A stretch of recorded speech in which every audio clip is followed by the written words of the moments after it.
اللہ الرحمن الرحیم۔ السلام علیکم ورحمۃ اللہ وبرکاتہ۔ منشی طفیل کا بیٹا جب سے صدر خانے میں گاڑ لگا عجیب حرکتیں کرتا۔ ایک دن رات کو سویا ہوا تھا، اچانک آوازیں بلند کرنے لگا، ہائے میں مر گیا، مجھے بچا لو۔ منشی طفیل رات کے وقت صدر خانے پہنچا تو آگے کا منظر دیکھ کر منشی طفیل بھی دہل گیا، نہ چاہتے ہوئے بھی اس کی چیخ نکل گئی، کیونکہ صدر خانے میں شام کا اندھیرا آہستہ آہستہ گلیوں میں پھیل رہا تھا۔ منشی طفیل صاحب اپنے ریٹائرمنٹ کی زندگی گزارتے ہوئے صحن میں بچھی چارپائی پر بیٹھے تھے۔ ان کے ہاتھ میں تسبیح تھی، لیکن ہاتھ رکا ہوا تھا۔ ان کی آنکھیں بار بار دروازے پر اٹک جاتی جہاں سے ان کے اکلوتے بیٹے جاوید کو آنا تھا۔ جب سے ان کی بیگم کا انتقال ہوا تھا، یہ 2 کمروں کا مکان کچن زیادہ ہی سنسان ہو گیا تھا۔ منشی طفیل ایک شفیق لیکن کم بولنے والے انسان تھے۔ ان کی کل کائنات اب جاوید ہی تھا، جو 25 سال کا ہو چکا تھا، لیکن ان کی نظر میں اب بھی بچہ تھا۔ جاوید ذہین تھا، MA پاس تھا، لیکن پچھلے 2 سال سے نوکری کے لیے دھکے کھا رہا تھا۔ ہر شام جب وہ تھکا ہارا بجھے ہوئے چہرے کے ساتھ گھر لوٹتا تو منشی طفیل کا دل کٹ سا جاتا۔ وہ جانتے تھے کہ ان کا بیٹا بہت حساس ہے اور بے روزگاری کا احساس اسے اندر ہی اندر کھائے جا رہا ہے۔ وہ باپ پر بوجھ نہیں بننا چاہتا تھا، اور یہی احساس اسے ہر صبح ایک نئی امید کے ساتھ گھر سے نکالتا اور ہر شام مایوسی کے ساتھ واپس لاتا۔ آج بھی شام گہری ہو گئی مگر جاوید نہیں آیا۔ منشی طفیل کی تشویش بڑھ رہی تھی۔ اللہ خیر کرے، انہوں نے زیر لب کہا اور تسبیح پر انگلیوں کی گرفت سخت کر لی۔ آخر کار دروازہ کھلنے کی آواز آئی۔ منشی طفیل نے جلدی سے اینک سیدھی کی۔ جاوید اندر داخل ہوا۔ اس کے کندھے جھکے ہوئے تھے اور چہرے پر دن بھر کی تھکن کی تمازت تھی۔ السلام علیکم ابا، اس نے ہمیشہ کی طرح دھیمی آواز میں کہا۔ وعلیکم السلام بیٹا، آ گئے؟ منشی طفیل نے اس کے چہرے کو پڑھنے کی کوشش کی۔ بڑا وقت لگا دیا آج جی ابا، وہ ایک انٹرویو تھا، پھر پیدل ہی آ گیا۔ جاوید نے جوتے اتارتے ہوئے کہا، چلو ہاتھ منہ دھو لو، میں کھانا گرم کرتا ہوں۔ منشی طفیل اٹھ کھڑے ہوئے۔ نہیں ابا، بھوک نہیں ہے مجھے جاوید نے باپ سے نظریں چراتے ہوئے کہا۔ یہ پچھلے کئی مہینوں کا معمول تھا۔ جب بھی وہ مایوس ہوتا وہ اسی طرح نظریں چراتا، خاموش ہو جاتا۔ سارا دن کے بھوکے ہوں گے بیٹا، منشی طفیل نے نرمی سے کہا۔ 2 نوالے کھا لو گے؟ تو کہا، نہ ابا، بھوک نہیں ہے۔ جاوید کا لہجہ تھوڑا تلخ ہو گیا، پھر فوراً ہی اسے احساس ہوا، میرا مطلب طبیعت ٹھیک نہیں لگ رہی۔ وہ تیزی سے اپنے کمرے میں چلا گیا۔ منشی طفیل ایک ٹھنڈی آہ بھر کر وہیں کھڑے رہ گئے۔ وہ بیٹے کی اس حالت کا ذمہ دار کچھ خود کو بھی سمجھتے تھے کہ شاید وہ اس کا بوجھ بانٹ نہیں پا رہے تھے۔ کافی دیر بعد جب منشی طفیل خود چائے کا کپ لے کر اس کے کمرے میں گئے تو جاوید اندھیرے میں بستر پر آنکھیں بند کیے لیٹا تھا۔ جاوید بیٹا، جاوید اٹھ کر بیٹھ گیا۔ جی ابا، چائے پی لو۔ منشی طفیل نے کپ اس کی طرف بڑھایا۔ جاوید نے خاموشی سے کپ لے لیا۔ کمرے میں کچھ دیر عجیب سی خاموشی طاری رہی، پھر جاوید نے ہی اسے توڑا۔ ابا، وہ کیا بات ہے بیٹا؟ منشی طفیل فوراً متوجہ ہوئے۔ نوکری مل گئی ہے۔ منشی طفیل کے بوڑھے چہرے پر جیسے ایک دم روشنی پھیل گئی۔ کیا واقعی سچ کہہ رہے ہیں؟ ماشاءاللہ، الحمدللہ۔ وہ خوشی سے کھڑے ہو گئے۔ کہا، بیٹا کس دفتر میں؟ جاوید نے ایک لمبا سانس لیا اور نظریں جھکا لی۔ سرکاری ہسپتال میں۔ ارے وہ، یہ اور بہت ہی اچھا ہوا۔ سرکاری نوکری تو سب سے اچھی ہے۔ اللہ کا لاکھ لاکھ شکر ہے۔ مگر جاوید کے چہرے پر خوشی کا کوئی نشان نہیں تھا۔ وہ اسی طرح سر جھکائے بیٹھا رہا۔ منشی طفیل کی خوشی تشویش میں بدلنے لگی۔ کیا ہوا؟ تم خوش نہیں لگ رہے؟ جاوید نے ہمت کر کے باپ کے چہرے کو دیکھا۔ ابا، نوکری سرد خانے کی ہے۔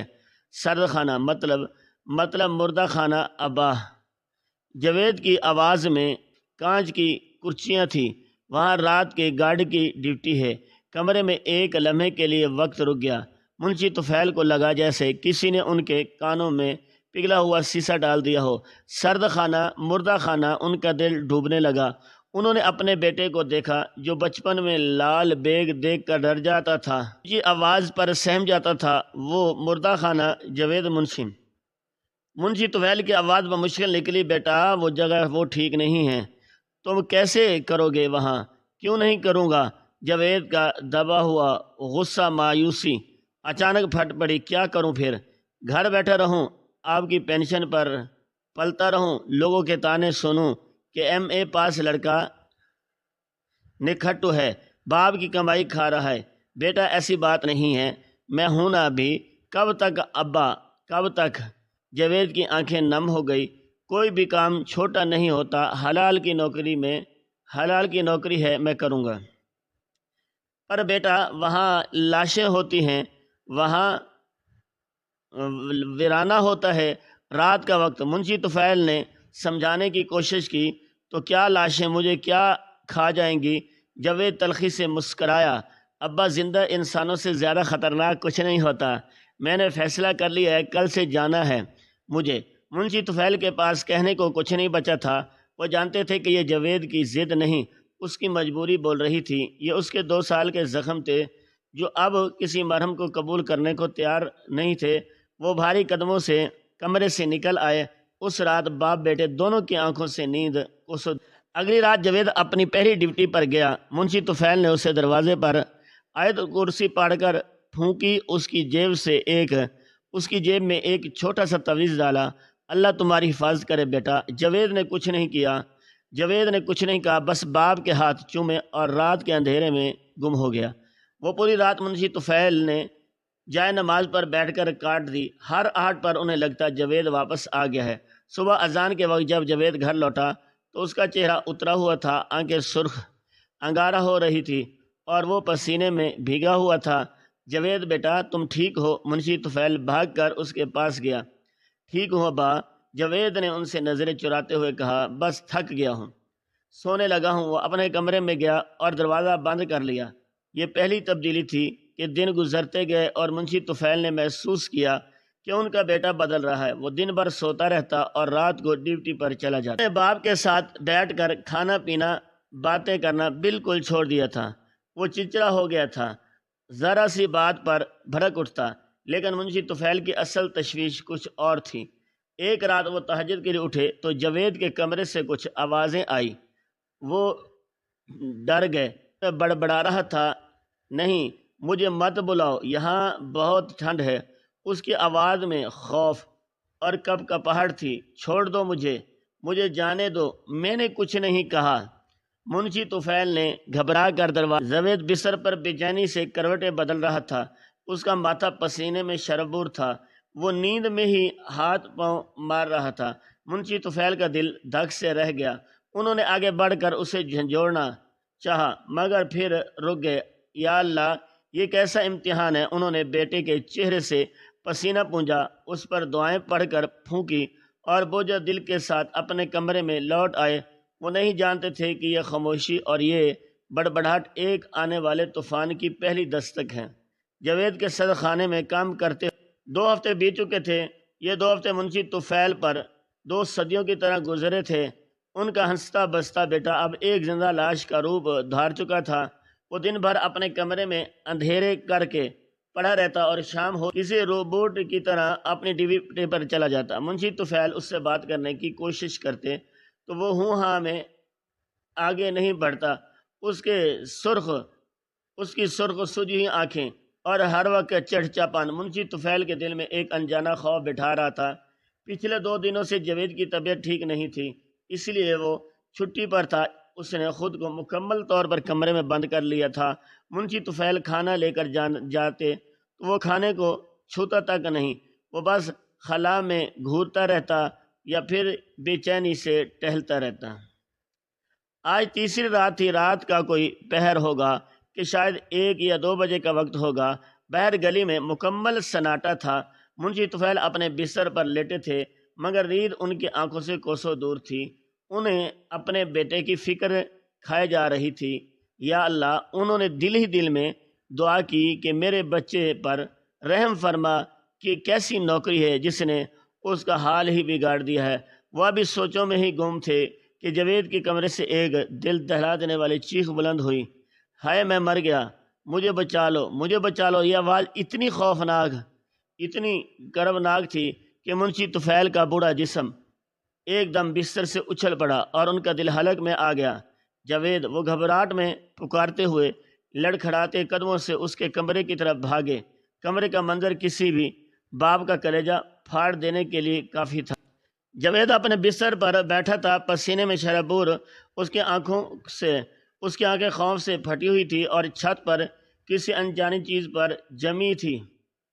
وہ بری طرح کانپ رہا تھا اور اس کے دانت بچ رہے تھے۔ اس نے دونوں ہاتھ ایسے اٹھا رکھے تھے جیسے کسی کو خود سے دور دھکے۔ جاوید بیٹا کیا ہوا؟ منشی طفیل نے اسے جھنجھوڑ ڈالا۔ جاوید نے جیسے ہی انہیں پہچانا ہی نہیں، وہ بس چیختا رہا، چھوڑ دو مجھے، میں نہیں آؤں گا، مجھے جانے دو، کچھ نہیں ہے بیٹا۔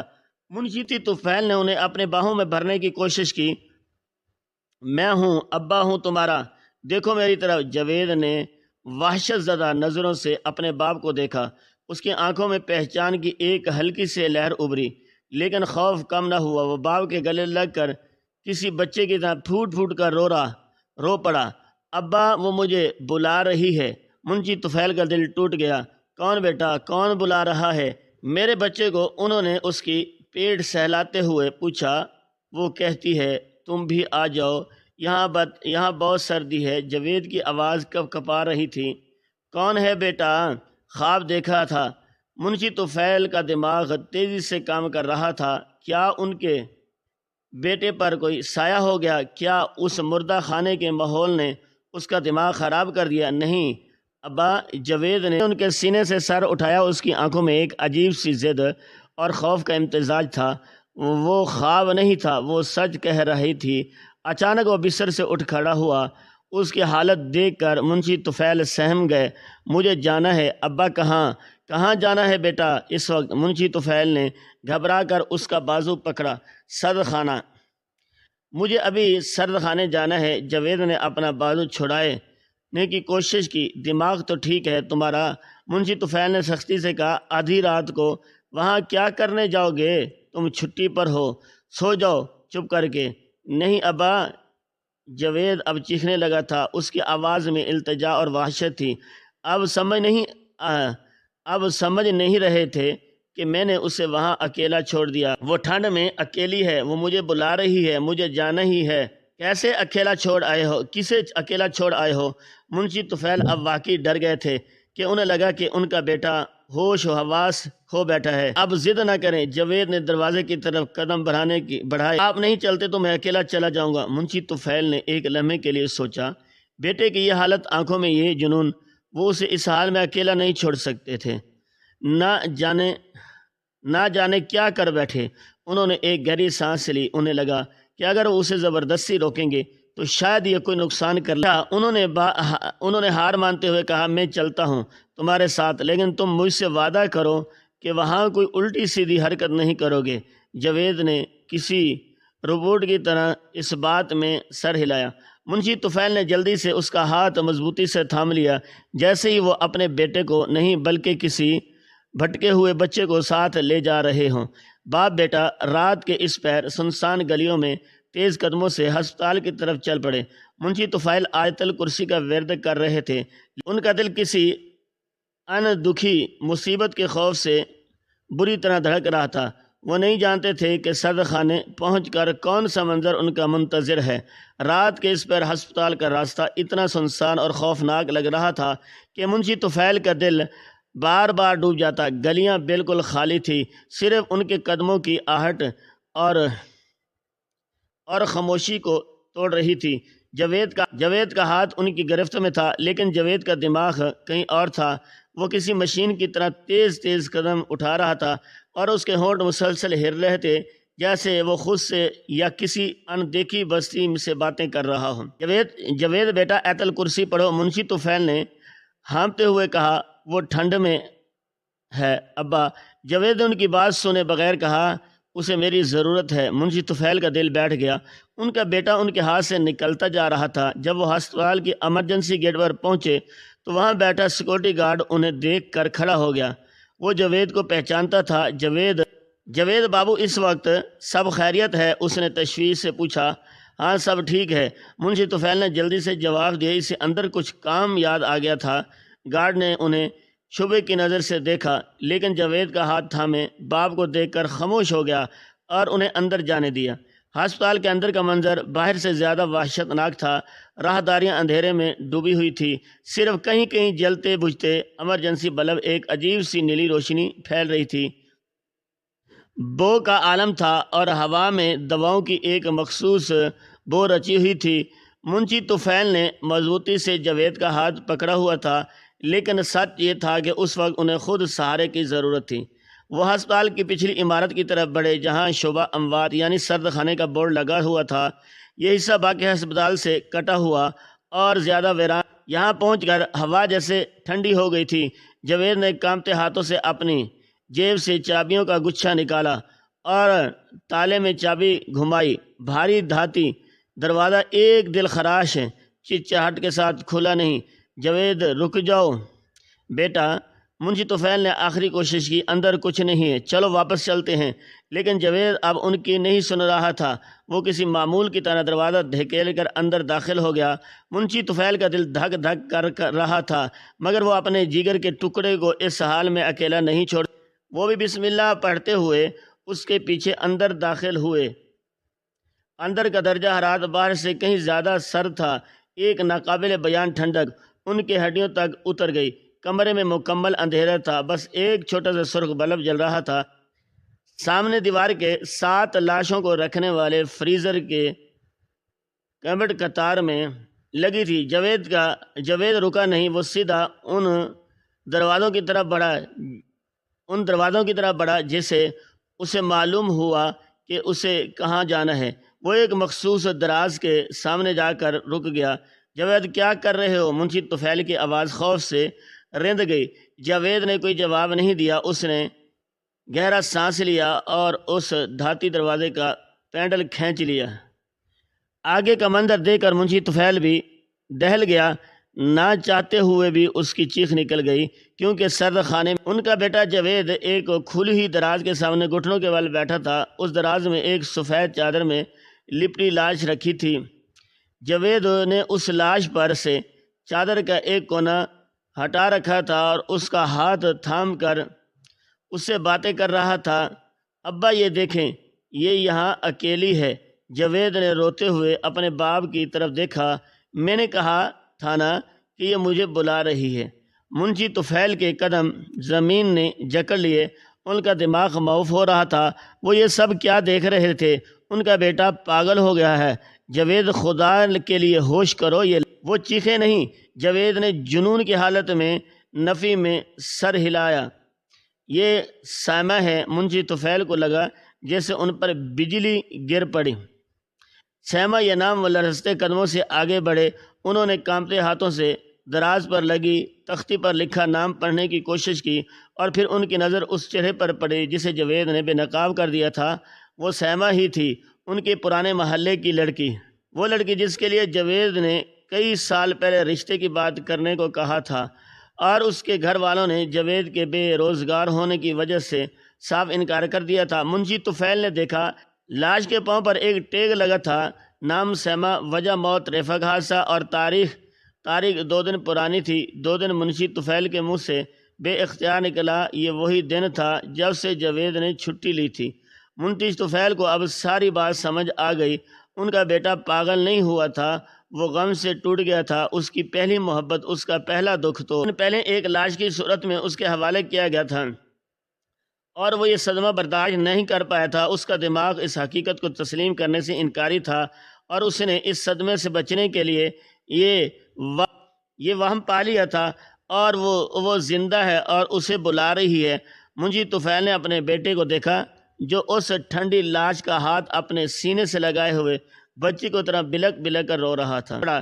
سیما، مجھے معاف کر دو۔ منشی طفیل کی آنکھوں سے آنسو رواں تھے۔ وہ اپنے بیٹے کے پاس گرے اور اسے اپنے باہوں میں پھیر لیا۔ منشی طفیل کی آنکھوں سے آنسو رواں تھے۔ وہ اپنے بیٹے کے پاس گرے اور اسے اپنے باہوں میں بھر لیا۔ اس وقت سرد خانے میں دو زندہ انسان تھے اور دونوں ہی اپنے اپنے دکھ میں کسی لاج سے کم نہیں تھے۔ وقت جیسے تھم سا گیا تھا، صدر خانے کی وہ ناقابل برداشت ٹھنڈک، جاوید کی سسکنے کی آوازیں اور اپنے سامنے اپنے بیٹے کو اس حال میں دیکھنا منشی طفیل کو لگا جیسے ان کی جان نکل جائے گی۔ ایک لمحے کے لیے ان کے ذہن میں آیا کہ بھاگ جائیں، کسی کو مدد کے لیے بلائیں، لیکن اگلے ہی لمحے باپ کی شفقت نے ان کے خوف پر قابو پا لیا۔ جاوید بیٹا، انہوں نے لرزتی آواز میں پکارا۔ جاوید نے کوئی جواب نہ دیا، وہ بس اس ٹھنڈے ہاتھ کو پکڑے خلا میں گھورے جا رہا تھا۔ منشی طفیل نے ہمت جمع کی، وہ گھسیٹتے ہوئے اپنے بیٹے کے پاس پہنچے۔ انہوں نے جاوید کے کندھے پر ہاتھ رکھا۔ جاوید کا پورا جسم برف کی طرح ٹھنڈا ہو رہا تھا اور بری طرح کانپ رہا تھا۔ اٹھو بیٹا چلو یہاں سے۔ منشی طفیل نے اسے بازو سے پکڑ کر اٹھانے کی کوشش کی۔ نہیں ابا، جاوید کی آواز کسی گہری کھائی سے آتی محسوس ہوئی۔ یہ اکیلی رہ جائے گی، اسے ٹھنڈک لگتی ہے، یہ بہت ٹھنڈ۔ کا دل کٹ گیا۔ انہوں نے دیکھا کہ سیما کا چہرہ بالکل پرسکون تھا، جیسے سو رہی ہو، لیکن موت کی ٹھنڈک اس کے چہرے پر جم گئی تھی۔ منشی طفیل نے کانپتے ہاتھوں سے اس کے چہرے پر واپس سفید چادر ڈال دی۔ جاتا ہے وہ واپس نہیں آتا۔ ان کی اپنی آواز آنسوں سے بھاری ہو رہی تھی۔ یہ اللہ کی امانت تھی، اس نے واپس لے لی۔ تم خود کو کیوں اذیت میں دے رہے ہو؟ جیسے ہی انہوں نے چادر ڈالی، جاوید نے ایک جھٹکے سے ان کا ہاتھ ہٹا دیا۔ نہیں، اسے سانس لینے دے، وہ چیخا۔ جاوید، ہوش کر میرے بچے۔ منشی طفیل اب سختی سے بولے، یہ حقیقت ہے، اسے ماننا ہی ہوگا۔ انہوں نے زبردستی جاوید کے ہاتھ جو سیما کے ہاتھ کو جکڑے ہوئے تھے چھڑانے کی کوشش کی۔ جاوید میں جیسے کوئی جان ہی نہیں تھی، اس کی گرفت کمزور پڑ گئی۔ منشی طفیل نے تیزی سے دھاتی دروازے کو واپس اندر دھکیلا اور دروازہ بند ہونے کا جو دھاتی شور اس خاموش صبرخانے میں گونجا، وہ کسی ہتھوڑے کی طرح جاوید کے دل پر لگا۔ جیسے ہی وہ دروازہ بند ہوا، جاوید کا سارا وجود ٹھنڈا ہو گیا۔ وہ فرش پر گر پڑا اور کسی چھوٹے بچے کی طرح دھاڑے مار مار کر رونے لگا۔ وہ اپنے ہاتھ پاؤں مار رہا تھا، فرش پر مکے برسا رہا تھا۔ کیوں کیا میرے ساتھ؟ منشی طفیل نے اسے فوراً اپنے باہوں میں سمیٹ لیا۔ وہ خود بھی رو رہے تھے۔ بس بیٹا، بس رو لے، سارا غم نکال دے آج۔ وہ کافی دیر تک اسے ٹھنڈے فرش پر اپنے بیٹے کو سینے سے لگائے بیٹھے رہے۔ وہ باپ نے اس وقت ایک ماں کی طرح اس کے بالوں میں انگلیاں پھیرتے رہے، اس کی پیٹھ تھپ تھپاتے رہے اور آیتیں پڑھ پڑھ کر اس پر پھونکتے رہے۔ جاوید کا جسم ایسا ایسا ڈھیلا پڑتا گیا، اس کا رونا سسکیوں میں بدل گیا۔ وہ تھک چکا تھا۔ پچھلے 2 دن کا صدمہ، خوف اور اب یہ حقیقت کا سامنا اس کی ساری توانائی نچوڑ چکی۔ چلو بیٹا گھر چلیں۔ منشی طفیل نے اسے سہارا دے کر اٹھایا۔ جاوید اب کسی روبوٹ کی طرح ہٹا زامت کیے ان کے سہارے کھڑا ہو گیا۔ منشی طفیل نے صدر خانے کے دروازے کو باہر سے تالا لگایا اور اپنے بکھرے ہوئے بیٹے کو بازو سے لے کر ہسپتال کی راہداریوں سے گزرنے لگا۔ واپسی کا سفر قیامت جیسا تھا۔ جاوید کا سارا بوجھ منشی طفیل کے بوڑھے کندھوں پر تھا۔ وہ لڑکھڑا رہا تھا اور منشی طفیل اسے سنبھال رہے تھے۔ جب وہ گیٹ پر پہنچے تو وہی گارڈ موجود تھا۔ اس نے باپ بیٹے کی حالت دیکھی، جاوید کی سوجی ہوئی آنکھیں، منشی طفیل کی وحشت زدہ صورت۔ اس نے کچھ نہیں پوچھا، بس خاموشی سے گیٹ کھول دیا، جیسے وہ اس ہسپتال میں ایسے منظر دیکھنے کے عادی ہوں۔ گھر تک کا راستہ خاموشی میں کٹا۔ فجر کی اذان کی آواز آنا شروع ہو گئی تھی۔ اندھیرا چھٹ رہا تھا اور روشنی پھیل رہی تھی، لیکن ان دونوں باپ بیٹے کی زندگی میں جیسے اندھیرے مزید گہرا ہو گیا تھا۔ منشی طفیل نے جاوید کو لا کر اس کے بستر پر لٹا دیا۔ جاوید آنکھیں بند کیے پڑا رہا، مگر اس کے آنسو رکے نہیں تھے۔ منشی طفیل اس کے پاس ہی بیٹھ گئے۔ انہوں نے ساری رات کی تھکاوٹ کے باوجود ہمت نہیں ہاری۔ بیٹا، تم نے مجھے بتایا کیوں نہیں؟ انہوں نے ٹوٹے ہوئے لہجے میں پوچھا۔ تم اکیلے یہ بوجھ اٹھاتے پھرتے رہے۔ جاوید نے کئی لمحوں کے بعد آنکھیں کھولی۔ اس کی نظریں بے جان تھی۔ کیا بتاتا ابا؟ اس کی آواز بمشکل نکلی۔ 2 دن پہلے جب حادثے کی لاش آئی تو وہ میرے سامنے تھی۔ میں نے بھی اس کی چیزیں سنبھالی، میں نے ہی اسے دروازے میں رکھا تھا، یہ کہتے ہوئے پھر ٹوٹ گیا۔ میں نے اپنے ہاتھوں سے اسے بند کیا تھا۔ میں قاتل ہوں، میں نے اسے ٹھنڈ میں مرنے کے لیے چھوڑ دیا۔ نہیں بیٹا، توبہ کرو، منشی طفیل نے تڑپ کر کہا۔ جاوید تلخی سے ہنسا۔ یہ کیسا فرض ہے جو انسان سے اس کی محبت، میں نے تو یہ نوکری اس لیے کی تھی کہ اس کے گھر رشتہ بھجوا سکوں، اور اسی نوکری نے مجھے اس کی لاج تھما دی۔ منشی طفیل کے پاس کوئی جواب نہیں تھا۔ ان کے پاس اپنے بیٹے کے زخموں پر رکھنے کے لیے الفاظ کا کوئی مرہم نہیں تھا۔ انہوں نے اٹھ کر جاوید کا سر اپنی گود میں رکھ لیا۔ تم اب وہاں نہیں جاؤ گے، انہوں نے فیصلہ کن لہجے میں کہا۔ کل ہی جا کر استعفیٰ دے دینا۔ لیکن ابا، گزارا، میں ابھی زندہ ہوں۔ منشی طفیل نے اس کی بات کو کاٹ دی۔ اللہ مالک ہے، وہ رزق کا کوئی اور دروازہ کھول دے گا، لیکن میں اپنے بیٹے کو یوں مرتے ہوئے نہیں دیکھ سکتا۔ جاوید نے کوئی جواب نہیں دیا۔ وہ بس اپنے باپ کی گود میں اس محفوظ پناہ گاہ میں آنکھیں بند کیے پڑا رہا۔ شاید برسوں بعد اس باپ کی گود کی اتنی ضرورت محسوس ہوئی تھی۔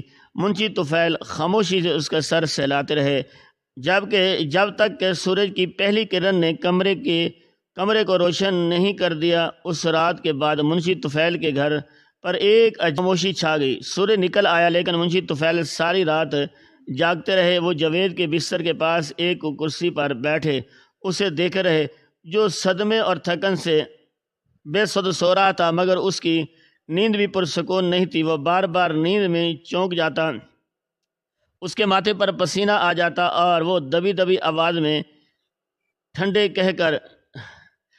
کہہ کر سکڑ جاتا۔ ہر بار منشی طفیل اس پر آیت پڑھ کر پھونکتے، اس کا ہاتھ تھام لیتے اور پھر سو جاتا۔ منشی طفیل کا دل اپنے بیٹے کی حالت دیکھ کر کٹ رہا تھا۔ انہیں احساس جرم ہو رہا تھا کہ کاش انہوں نے پہلے ہی اس نوکری کی سنگینی کو سمجھا ہوتا، کاش وہ اپنے بیٹے سے اس کے دل کا حال پوچھ پاتے۔ میں کیسا باپ ہوں، انہوں نے خود سے کہا۔ اپنے اکلوتے بیٹے کے دکھ ہی نہ سمجھ سکا، لیکن وہ جانتے تھے کہ اب پچھتاوے کا وقت نہیں ہے۔ اب انہی باپ کے ساتھ ساتھ ماں بھی بننا تھا۔ جیسے ہی صبح ہوئی، منشی طفیل اٹھے، انہوں نے وضو کیا، نماز پڑھی اور اللہ سے اپنے بیٹے کے لیے ہمت اور سکون کی دعا کی۔ پھر وہ باورچی خانے میں گئے اور خود چائے بنائی، اور وہ چائے کا کپ لے کر جاوید کے کمرے میں آئے۔ جاوید جاگ رہا تھا، اس کی آنکھیں کھلی تھیں اور وہ چھت کو گھور رہا تھا۔ اس کی آنکھیں رو رو کر سوجی ہوئی تھیں اور چہرہ بجھا ہوا تھا۔ بیٹا، منشی طفیل نے نرمی سے پکارا۔ جاوید نے کوئی جواب نہیں دیا، بس پلکیں جھکا لی۔ اٹھو بیٹا، منہ ہاتھ دھو لو، منشی طفیل نے اس کے پاس بیٹھتے ہوئے کہا۔ جاوید نے اٹھنے کی کوشش کی، لیکن اس کے جسم میں جیسے جان ہی نہیں تھی۔ منشی طفیل نے اسے سہارا دے کر اٹھایا۔ وہ کسی بے جان گڈھے کی طرح ان کے سہارے بیٹھ گیا۔ ابا، اس کی آواز بامشکل نکلی، میں اب کیا کروں گا؟ کچھ نہیں۔ منشی طفیل نے اس کے سر پر ہاتھ پھیرا۔ تم بس آرام کرو، باقی سب مجھ پر چھوڑ دو۔ انہوں نے جاوید کو خود سہارا دے کر باتھ روم تک پہنچایا، اس کے لیے گرم پانی رکھا۔ یہ چھوٹی چھوٹی باتیں باپ کی شفقت جاوید کے ٹوٹے ہوئے دل پر مرہم کا کام کر رہے۔ اس کے لیے ناشتہ رکھا، لیکن جاوید نے کھانے سے انکار کر دیا۔ نہیں ابا، بھوک نہیں ہے، 2 نوالے کھا لو۔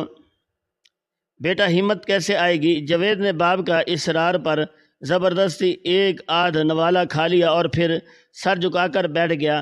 میں ذرا ہسپتال تک ہو کر آتا ہوں، منشی طفیل نے اپنی شال اٹھاتے ہوئے کہا۔ جاوید نے چونکہ ان کی طرف دیکھا۔ ہسپتال کیوں کہ تمہارا استعفیٰ دینے؟ منشی طفیل نے مضبوط لہجے میں کہا۔ چابیاں واپس کرنی ہے، تم ابھی اس جہنم میں واپس نہیں جاؤ گے۔ جاوید کچھ کہنا چاہتا تھا، لیکن اس کے الفاظ حلق ہی میں دم توڑ گئے۔ منشی طفیل، جو خود ایک ریٹائرڈ کلرک تھے، ہسپتال پہنچے۔ وہ سیدھے ایڈمن آفس گئے اور جاوید کا استعفیٰ پیش کیا۔ وجہ میں انہوں نے صرف شدید ذاتی اور طبی وجوہات لکھا۔ وہاں کے عملے نے کچھ سوال کرنے کی کوشش کی، لیکن منشی طفیل کی سنجیدگی اور ہرز عزم چہرے کو دیکھ کر خاموش ہو گئے۔ انہوں نے صد خانے کی چابیاں میز پر رکھی اور ایک لفظ کہے بغیر وہاں سے نکل آئے۔ انہیں لگا جیسے ان کے کاندھوں سے منو بوجھ اتر گیا۔ ہسپتال سے نکل کر ان کے قدم خود بخود اس گلی کی طرف مڑ گئے جہاں سیما کا گھر تھا۔ ان کا دل بھاری تھا، لیکن وہ جانتے تھے کہ یہ قرض بھی ہے، انہیں ہی نبھانا ہے۔ وہ تعزیت کے لیے اس کے گھر میں داخل ہوئے۔ اندر کا منظر دل دہلا دینے والا تھا۔ سیما کی بوڑھی ماں بیٹی کی تصویر سینے سے لگائے اونچی آواز میں رو رہی تھی، اور اس کا باپ جو کبھی علاقے کا مضبوط آدمی سمجھا جاتا تھا آج ٹوٹا ہوا ایک کونے میں بیٹھا تھا۔ منشی طفیل اس کے پاس جا کر بیٹھ گیا۔ اللہ کی مرضی بھائی صاحب، منشی طفیل نے ان کے کندھے پر ہاتھ رکھ کر کہا۔ سیما کا باپ ان کے گلے لگ کر پھوٹ پھوٹ کر رو پڑا، میری بچی چلی گئی ہے۔ طفیل صاحب، منشی طفیل نے اسے دلاسا دیا۔ انہوں نے جاوید یا سرد خانے کا کوئی ذکر نہیں کیا۔ وہ بس ایک دکھی باپ کی طرح ایک دوسرے کی دکھی باپ کا غم بانٹتے رہے۔ جب وہ دوپہر کو گھر لوٹے تو جاوید اسی طرح کمرے میں گم سم بیٹھا تھا۔ میں استعفیٰ دے آیا ہوں، منشی طفیل نے اس کے پاس بیٹھتے ہوئے کہا۔ ابا؟ جاوید نے خالی نظروں سے انہیں دیکھا۔ سب ختم ہو گیا؟ نہیں بیٹا، منشی طفیل نے اس کا ہاتھ اپنے ہاتھ میں لیا۔ زندگی ختم نہیں ہوئی، صدمہ بہت گہرا ہے، میں جانتا ہوں، لیکن تم زندہ ہو، اور جب تک میں زندہ ہوں تم اکیلے نہیں ہو۔ انہوں نے جاوید کو بتایا کہ وہ سیما کے گھر گئے تھے۔ ان کا دکھ بھی ہمارے دکھ جیسا ہی ہے، وہ بھی تو اکیلے رہ گئے ہیں۔ یہ سن کر جاوید کی آنکھوں میں پہلی بار اپنے غم کے علاوہ کسی اور کے لیے درد جھلکا۔ چلو اب اٹھو، منشی طفیل نے حکم دیا، جاوید کو غسل کرو، پاک صاف ہو جاؤ۔ پھر انہوں نے خود جا کر باورچی خانے میں دال چاول بنائے۔ وہ پلیٹ لے کر جاوید کے پاس آئے اور خود اس کے منہ میں نوالے ڈالا۔ میرے واسطے بیٹا صرف 2 نوالے۔ جاوید نے روتے ہوئے باپ کے ہاتھ سے 2 نوالے کھا لیے۔ اس رات منشی طفیل اپنے چارپائی اٹھا کر جاوید کے کمرے میں لے آئے۔